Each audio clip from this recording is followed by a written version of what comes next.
HumiduS podcast.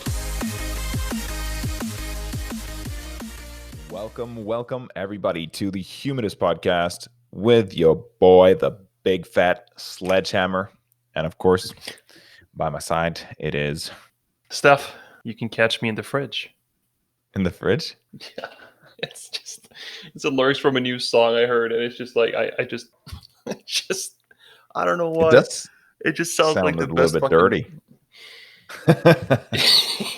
But I don't really know how it's dirty. It's just like, It's just something about that statement that just caught me so off guard, and that's become my new catchphrase now. well, yeah, it's good to hear that you're healthy in all ways. Okay. So kicking it off today, we're going to talk about the very recent announcement of the Xbox Series S, which is like a cheaper, toned down version of the Series X. What's your first impression here? Well, it's ugly. It's fucking ugly. It looks like almost like one of those cheap radio speakers. Yeah, maybe like an old school radio style with a round speaker on it. Yeah, not even like the really old ones, but the cheap one you got maybe, let's say, 10 years ago at a hardware store or something that your dad would use in his workshop or whatever. And it does look cheap, but it does look small. Yeah, I'll give it that. It's neat. You can put it away. It's hide its ugly appearance somewhere. We just want you for your functionality, okay? You're not here for your looks. Let's just get that out of the way. You're not furniture, Xbox. We can catch this one in the fridge. Go on that shelf. Yeah. Catch it. Put it in the fridge. We go full circle. You do have a living room fridge, right? That's where you catch me, right? Of course. Sorry. I'm so stupid. Sorry. Okay, you go. Yeah. Looking at the specs, like looks aside, it's supposed to be essentially the same performance-wise as the Series X, except for running at a 1440p instead of 4K. Yeah. And I guess less games will be compatible, or like will be running at 120 FPS, but it will be locked at 60. And that's like the big thing with it, and it doesn't have an optical drive. Yeah. Was that a thing? Is that even a thing anymore? Yeah. Yeah. And the price point, of course. The price point is... What do you think about the price point? I think the price point is actually justifying a lot of these things, because I'd say it's a very generous price. Yeah, I think so too. I think it's a very good... it's very well priced for the market, and it's going to be... Sony's not going to be happy with that. I think. No. It's going to pose a serious kind of challenge to them, because I feel that it delivers to the casual gamer. Yeah. In a very strong way, and at a very appealing price point. And it just comes down to kind of, I don't know, the preference you have for what kind of games you like and stuff like that, because I don't know, this is a really good offering, I feel. Yeah. From Microsoft. And you know what's ridiculous? Just to put it in perspective, it's only about $50 more than I spent on my Nintendo Switch Lite. And that's for a brand new really next gen console. That's a brand new console. And I mean, 4K, I mean, it's good and all, but are you really going to appreciate it that much? Yeah, and the average consumer of Microsoft's products or gaming, Xbox gamers, is it gonna be that important? I don't know. Well, if when you compare to the price instead, or are they gonna be willing to to go the extra distance and buy the... I don't think so. I think a lot of people, a lot of sales are gonna go on the Series S.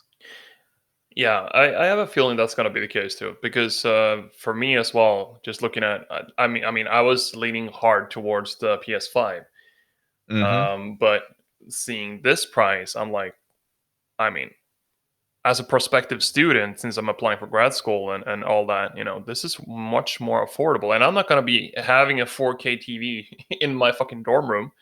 So, Yeah, and I that's kind of wouldn't. exactly, yeah, that's what where I'm heading, because people don't really the 4K kind of gaming fad or trend Yeah. is not, it's not, I feel that it's not quite mature yet. I mean, you can play like 60 FPS 4K, but you need a lot of power to do that. Hmm.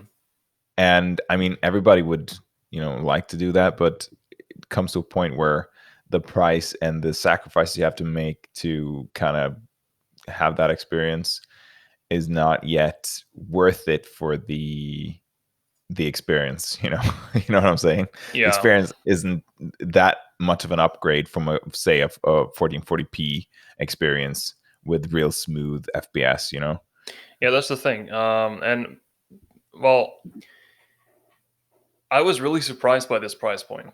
And the other thing here is that, you know, if we go through the list of features, it's the fact that it's all digital. I don't care really. No, no. The only physical game I've bought this year, there's only two. The only one, like one of them was a game for the Switch, and the other one was Final Fantasy VII Remake. I assume that there are a lot of other people in my situation as well when it comes to the opinion on all digital and physical media. Mm, That is like it's not, it's good for collectibles and stuff like that, but then for, I gotta be honest with you, most of it I just buy on digital. A lot of it, yeah, most of it. Let's say 95% of it. You know? yeah. It's slowly dying, I think. Yeah. Physical, it's just slowly dying. I was like that too. I really didn't want physical to die off because I'm Hmm. a I'm a 30-year-old boomer. But but slowly, you just don't care. Yeah. And then the convenience of just buying stuff at release, just right there and then you get to preload it, and yeah, it's just too convenient and too, it's just a hassle having stacks of CDs and stuff like that. Yeah. So uh but yeah, and I think that it's just gonna, like you said, it's just gonna be appeal to a lot of people in like your situation. And due to Corona, people don't have that much disposable income. Yeah. A lot of people don't have it, and then but they want they want their next gen gaming console. So uh I think that this was a really good move from Microsoft. Yeah. After the reveal, we thought that Sony really, had it with the lineup and stuff like that. Um, but this really puts Microsoft back on the board for me. This is really, yeah, a good like market move. Yeah. I agree. I agree. And you know, the actual Series X as well isn't really bad in terms of price either for a brand new No, console, because it's 499. So let's say about plus minus 5,000 crowns, which I no, would expect for um, a new console after the hype has died down. After the first batch is sold out and all that. Once it's settled a bit. yeah, So yeah, me I too. would say that too. If you want to take that extra price hike up, let's say you have a stable job and all that, you're in a different situation than someone like me who's a student and all that, then Mm, you don't have to shell out a lot more for the extra comfort that the Series X brings as well. no, but the So thing yeah. is, like for me, it's more like I have a super expensive gaming PC. Hmm. Which, I mean, that's like the place where I go to play a lot of games. But I think it's more appealing with the budget console for me, because it's the barrier for doing it. It's a lot lower. So I Oh think yeah, that, like, obviously. I can like justify putting down that kind of money for a new console, Hmm. even though I'm not going to play it that much. I'm Yeah. still gonna game primarily on the computer, but but yeah, I think that shelling out like $500 just to play like 2-3 games, that's not especially when you're in a relationship and Ah, your economic considerations are not yeah. privy to yourself. But yeah, so the buying like a cheaper console is very appealing even to me, even though I have the disposable income if I want to buy the Series X. But I still think that I might buy the Series S if I'm Mm. gonna buy the Xbox. Yeah, and all things considered, I'm not gonna say that I'm leaning completely towards the Xbox over the PS5 yet. Um, but I would say that with the I recently subscribed to the Game Pass for PC, and I would say the Game Pass is an insane offer. Mm, Because like on if you do the PC only, it's $5 a month, and it's only $1 mm, for the trial month, and you get a bunch of good games on day one release. Like for example, Wasteland 3 that I'm playing the hell out of right now, yeah, which I'll hopefully feature in another episode.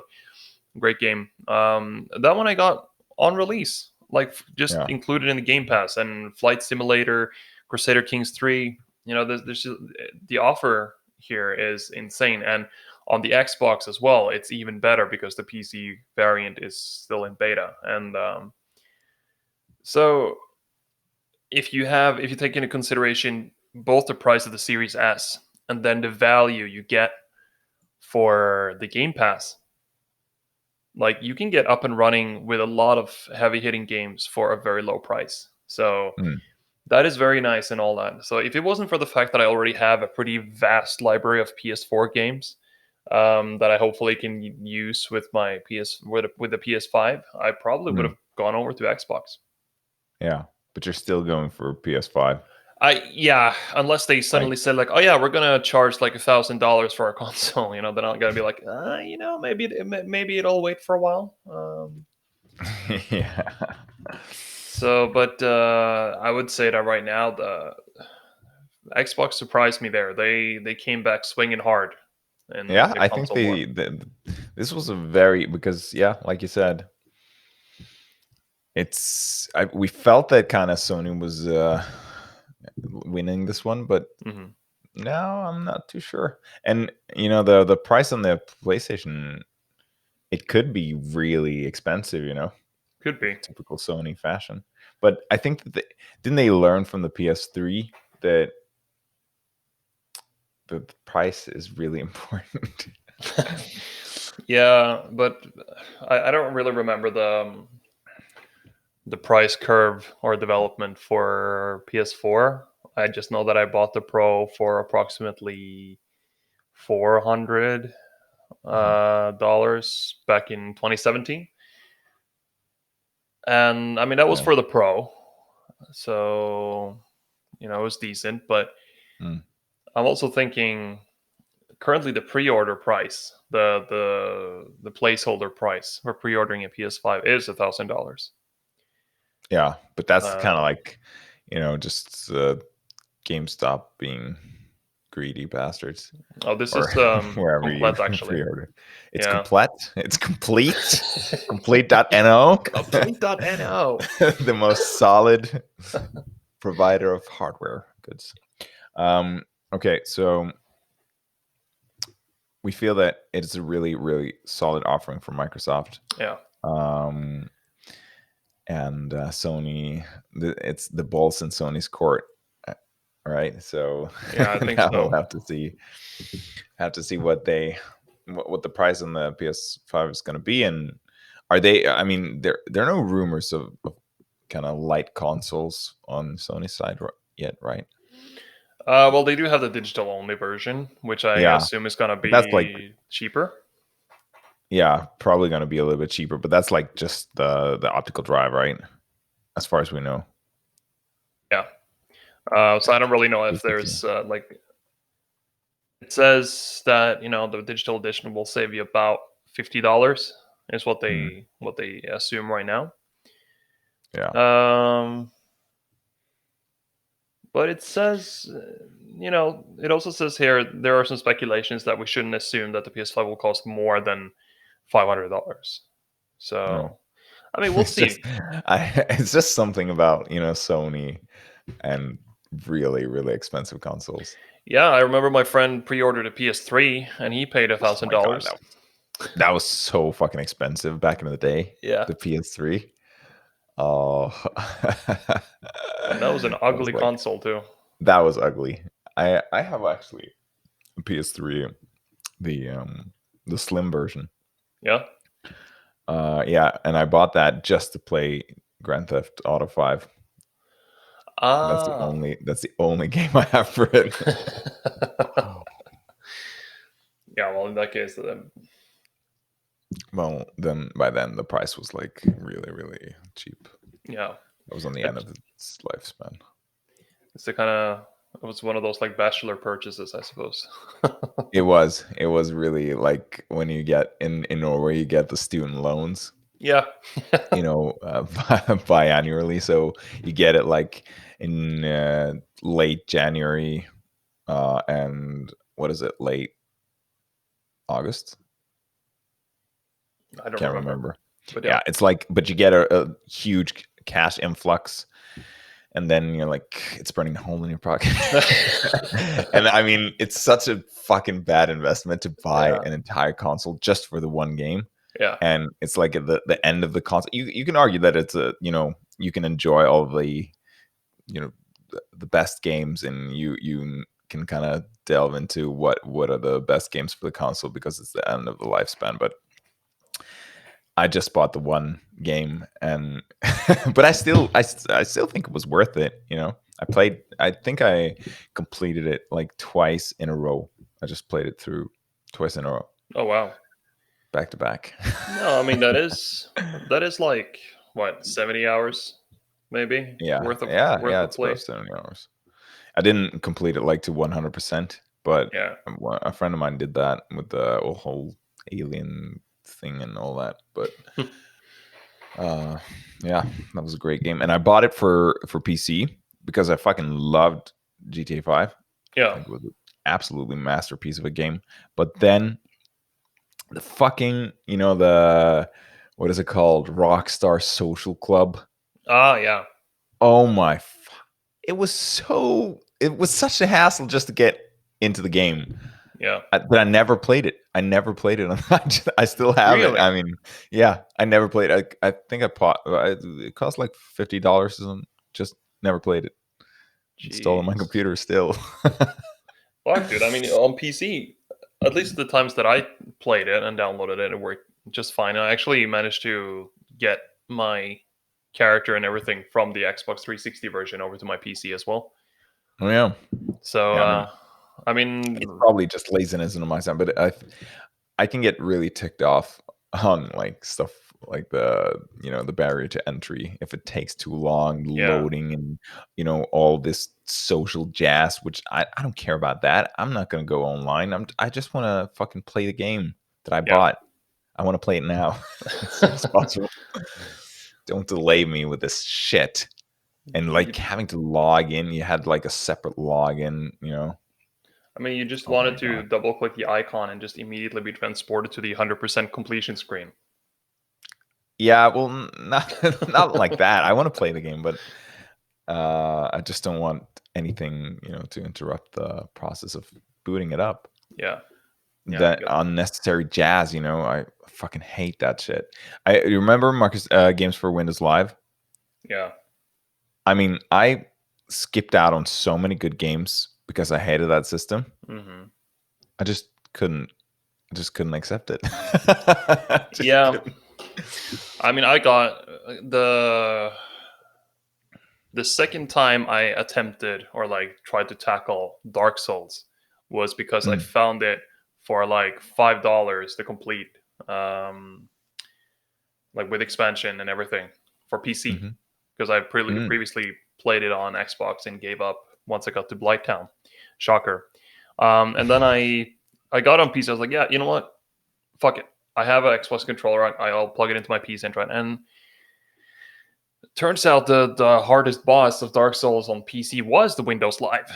So, Yeah, it I is mean, fucking. I mean, yeah, yeah. yeah, that was a horrible system. But I feel that the I got some PTSD flashback vibes from the Rockstar Social Club.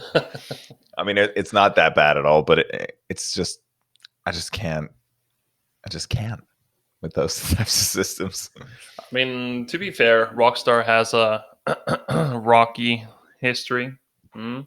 Oh, you mm, I'm a funny snazzy. rascal. Mm. Catch me in the fridge. No, but they uh, they have had problems with it. That, like how when they released GTA Online for GTA 5, it was a fucking mess, and Red Dead didn't fare much better. And they've had issues with these things, like Red Dead Redemption 2 when it came out on PC at first was a horrible mess as well. So Yeah, I can totally see where you're coming from with this. Uh, yeah. Do you have that game, by the way?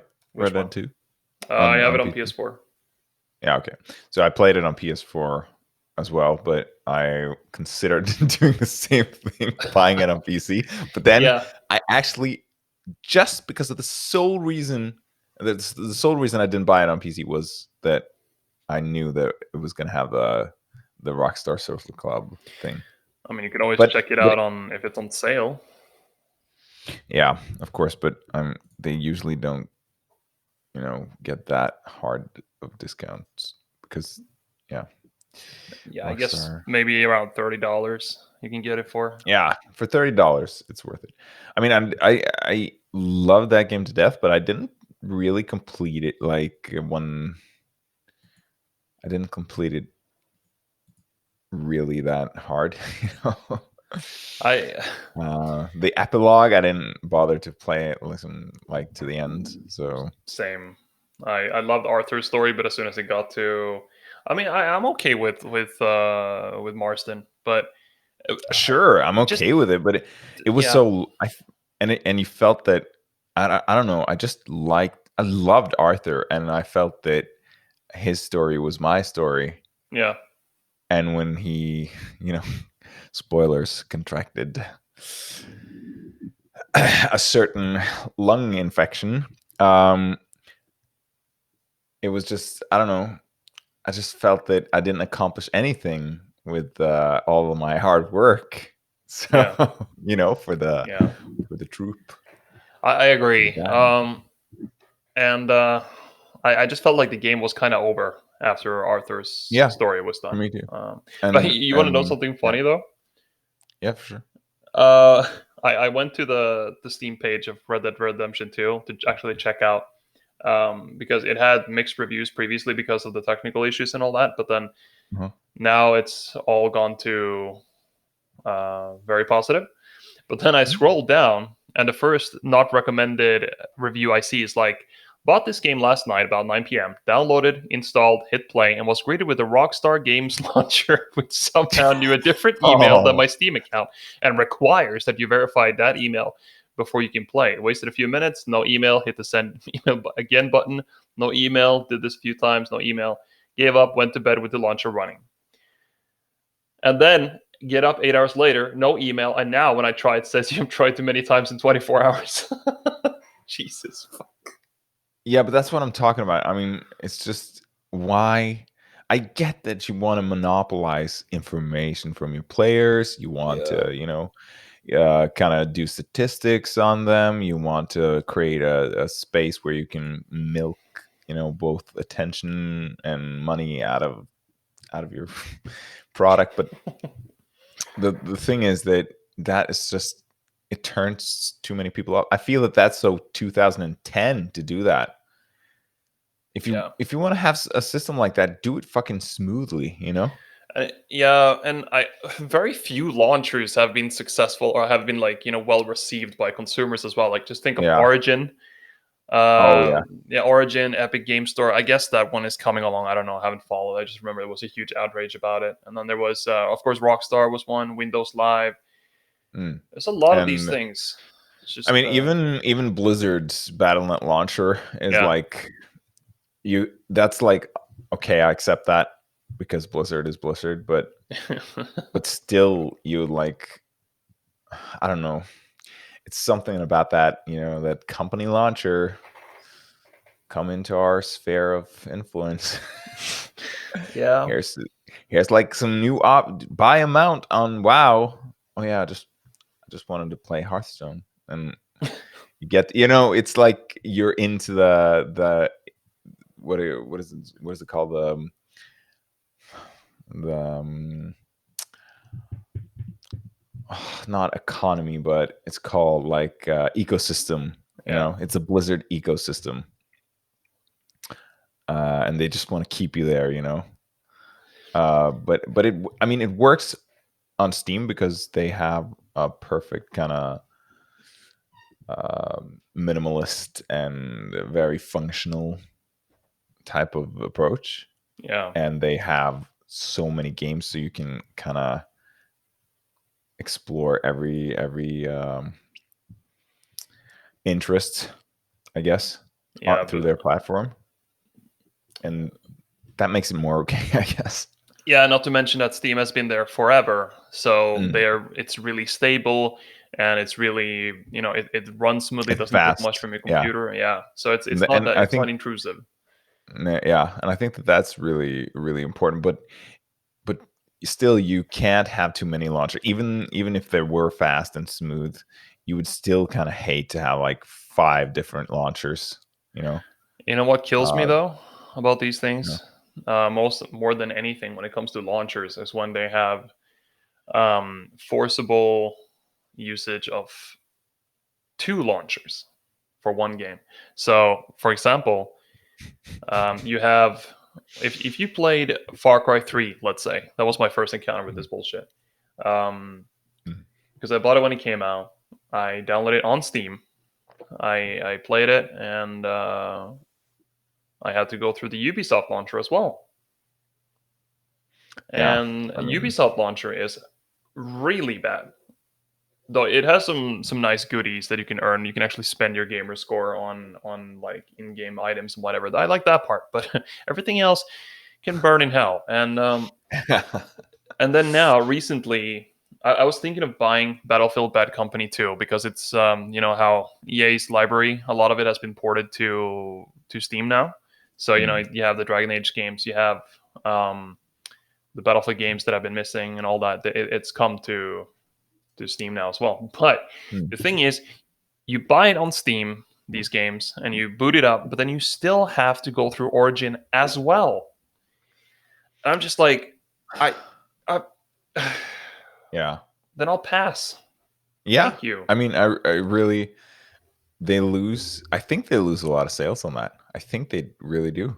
Yeah, they got review bombed Uh, as well, as far as I know. yeah, and they get review bombed, and it's just pissing off the internet mob, Yeah, isn't it? I mean, isn't this just 101 by now?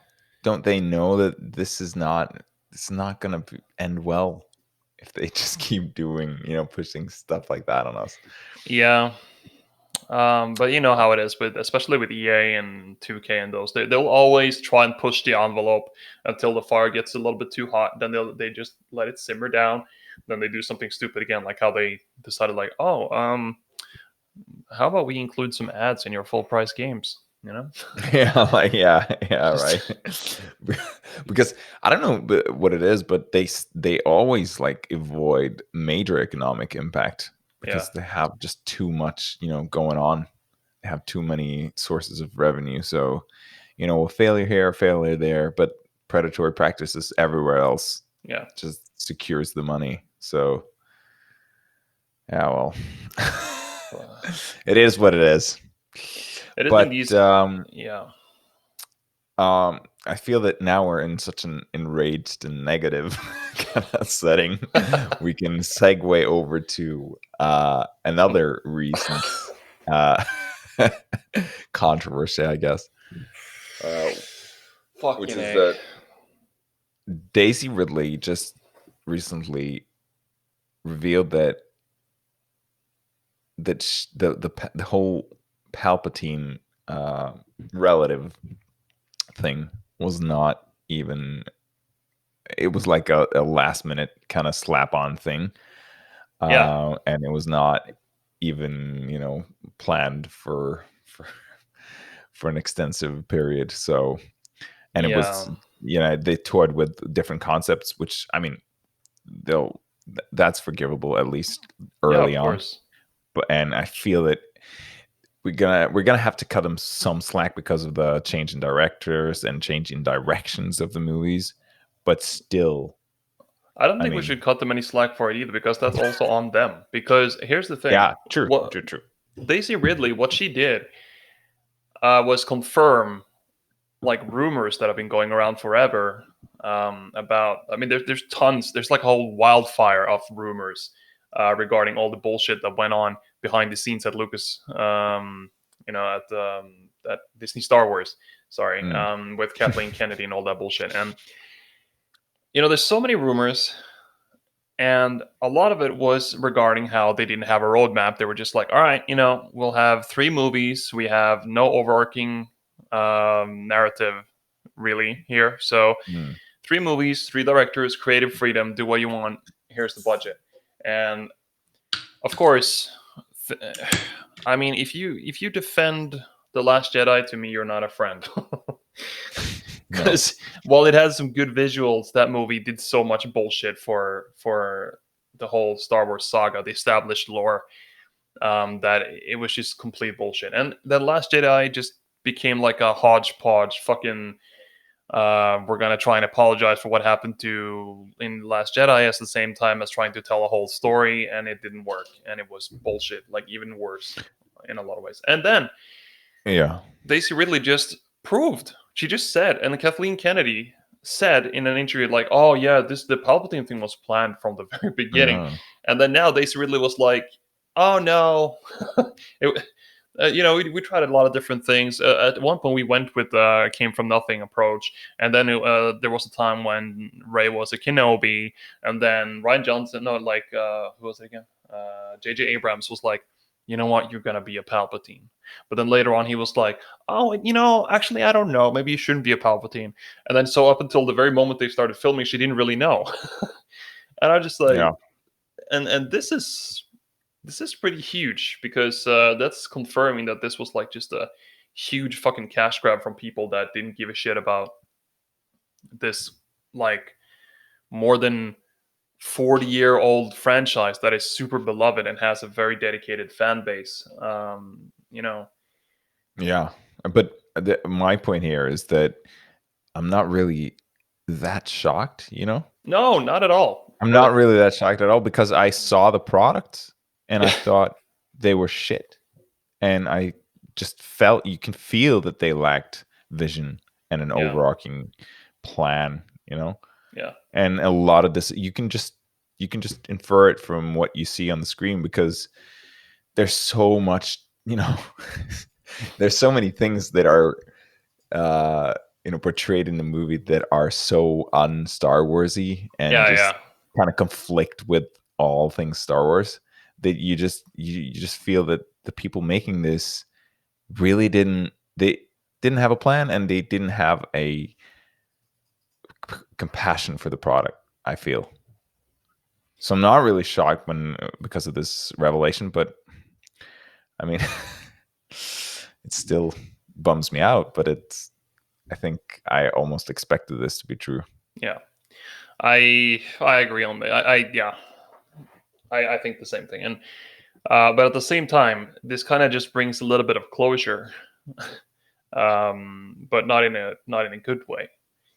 Yeah, So it's like a negative form of closure. The yeah, bile is coming up because it's one thing from if they people actually that tried and failed, but this wasn't that. you know. So no. this just I just hope that the other rumors are true as well, that they are kind of rebooting it and just kind of disregarding this whole new trilogy. And because I Yeah. know that Dave Filoni, um, and John Favreau and Deborah Chow, for those of you who don't know, she directed some of the best episodes of The Mandalorian and is responsible for the Kenobi series coming out.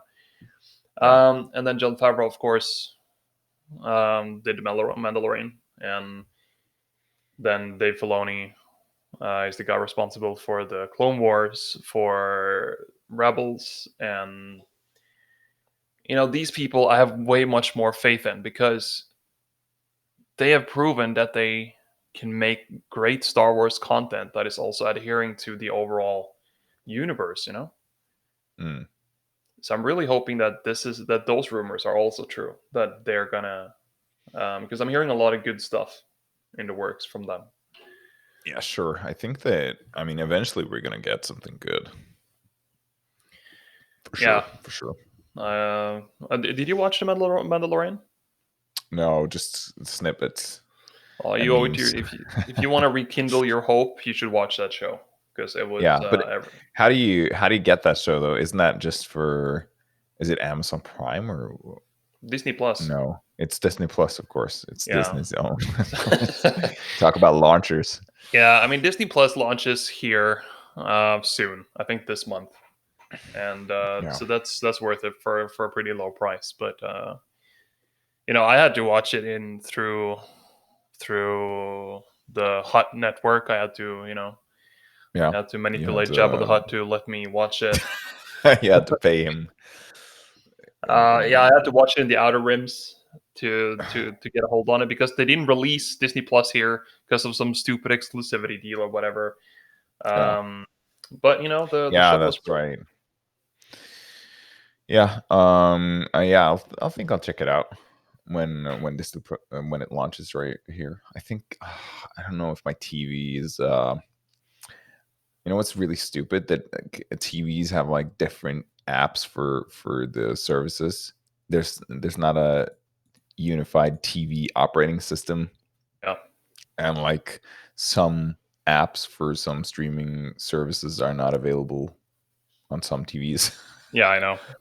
That's just that's just so fucking frustrating. Anyway, yeah, but the thing is that I think that they're gonna deliver eventually something really good.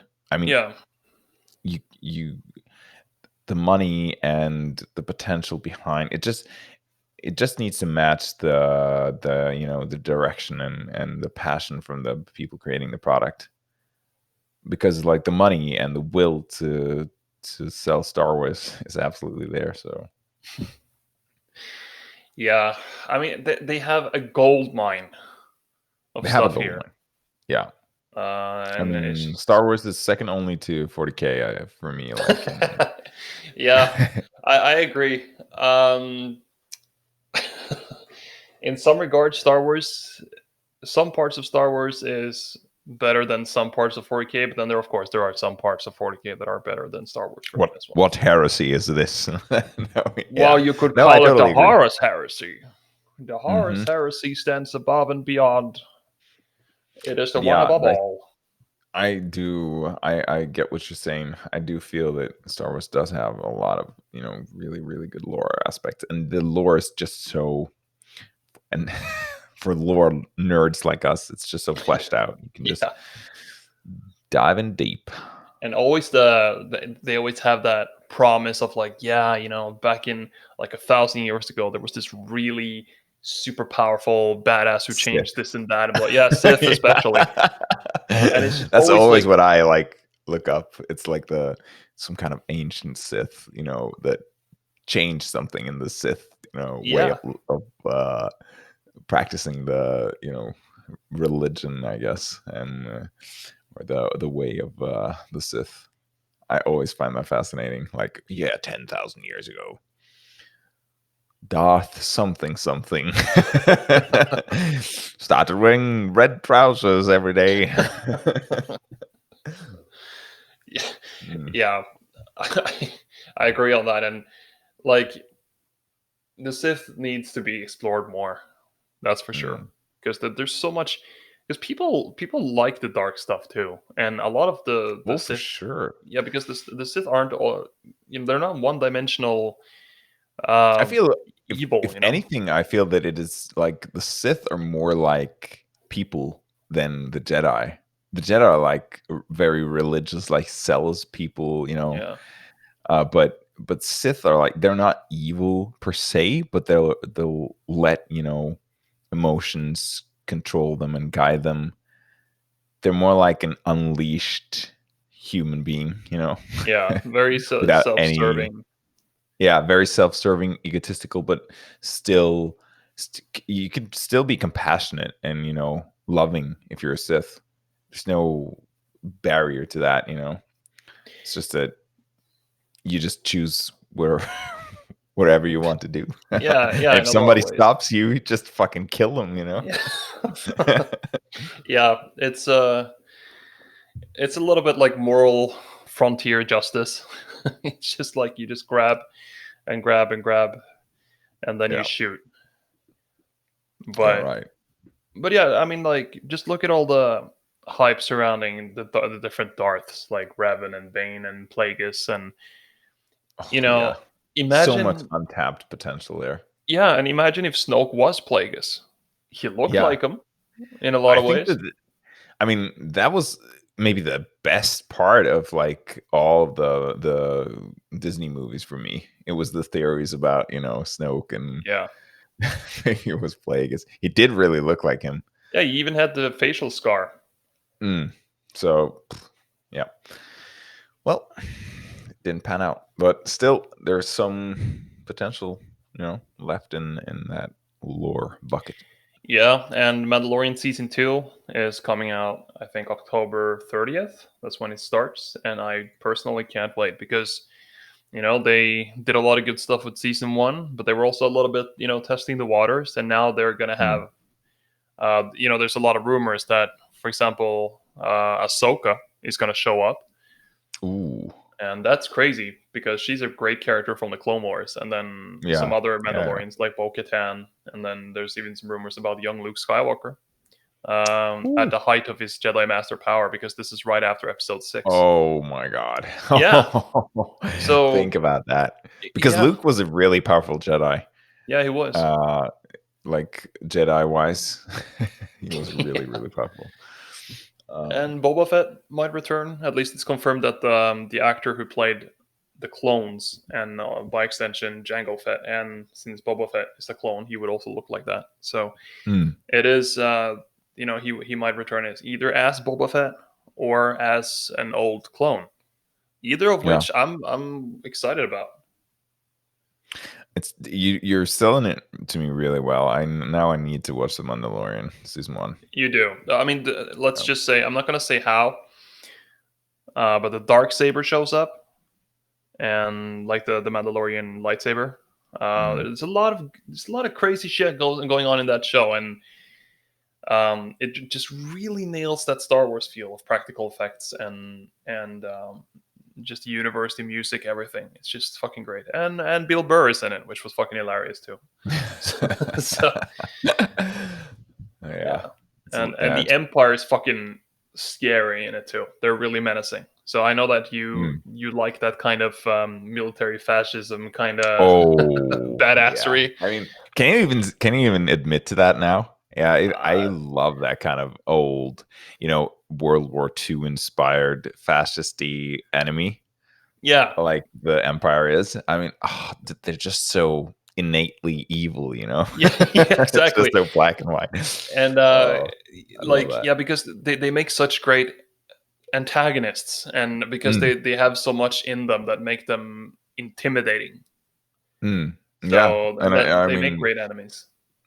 I feel that the kind of fascist enemy like that is Yeah, so good because the people who were inspired to create that type of fascist enemy in pop culture, they built upon a real image of Nazi Germany and how dangerous they felt and yeah, how kind of polished they seem to be, and how what kind of a war machine they were able to put together. yeah, And that is like the real inspiration, for a real good antagonist, I feel. yeah. And It is. that's, even though you might criticize the Emperor for being like a very cookie cutter evil, enemy. But he But was the camp lord as well. They did it right with him. mm, yeah, I very much, and like I love how the designs of the superstar destroyers and stuff like that kind of go up the ladder of magnitude. Yeah, yeah. You start on like a star, even a star destroyer is like a very formidable, battleship that can Mhm. really punch. Uh, but then you get like the upper classes that are really, really menacing, like almost a planetary level threat. Yeah. And of course, you get then. But then you have that in 40K too. That's also part of the charm of the 40k universe because everything is on steroids. Mm. Oh yeah, I do love me some 40K spaceships though. But Yeah, yeah, me I too. yeah, I love that. Like some of the spaceships are like in kind of current. They're like ancient spaceships that have been like in the void for 10,000 years. Yeah, yeah, It's yeah. oh, I just love that. Like it's a relic of the past, and some of the technology in the ship they don't even understand it anymore. Yeah. Because it's been around for so long. And it's like they barely understand how to use it, but they can't replicate it, so it becomes like relics. So yeah. Yeah, and they kind of worship it also because it's so advanced. That's like the Oh, equivalent of finding a copy of the little boy bomb that dropped over Hiroshima or Nagasaki, and then you're like worshipping it. yeah, It's yeah. like Wasn't there like one ship that had like some AI in it? Some kind of the machine spirit kind of awoke, and I remember hearing some lore about that from way back when AI was like the dark edge of technology, yeah. where like or the golden age, where AI was incorporated into like everything. I think that one ship they discovered that it had the machine spirit of the ship became like autonomous and started protecting protecting the crew because they were so inept that like the ship was like, fuck this, I'm just gonna I'm just gonna fucking kill those orc ships then. I ain't gonna accept this. I mean, that sounds like something that would transpire in 40k, and Yeah, it's because it's so out there and it's so exaggerated, and it's so fucked up in a lot of ways too. But they kind of embrace it. So but sometimes I feel it because I think that happened and that is like canon. But imagine how much how intri- intricate the web of canon in 40k is. They have to have like meetings before they write stories, and they're gonna pitch this idea and say, okay, can we bring that into the canon? Is that allowed? Because 40k nerds, they're fucking, they're merciless. yeah, They know everything about the canon, they know everything about the lore. They're like, no, this back in first edition, this was not, I feel that that would be a tough job to have to write for 40k. Don't you agree? yeah, and there's also the fact that like whenever there's a new thing introduced, it always gets backlash, like how they just like when the Primaris Marines came out, I was like, oh Yeah. cool, the Empire can fight back, they recovered the technology, and everyone was like, fuck Mm. Primaris Marines, it's Yeah, stupid, I yeah. don't like bigger burlier men than the Space Marines. I was just like, No, because yeah, they've been worshiping, the Astartes for forever, as the yeah, pinnacle kind of soldier. But I was like you. I thought it was really cool with the Primaris, but you know, the 40k guys, the old dudes, they want to be conservative. They don't want change. Hey, but they complain that they don't have enough progression of the lore and the story. yeah. Always. It's still a change that kind of needed to happen, I feel. Yeah, I feel. So Yeah, me too. I do feel that it was overdue for like a big kind of galactic change with yeah. Primarchs coming back and stuff like that. But Yeah. yeah, we've been talking for about 40K for 10 minutes now. And people are going to hate us for supporting the Primaris Marines, but then, yeah, it's all good. Yeah. Today was a little Well, bit more of a ranty episode. So, it's mm, things we needed to get off our chest but it's all good. It's all good. As long as you stay humid. and stay dank. Yeah. Catch us in the Oh, fridge. yeah. Catch us in the fridge.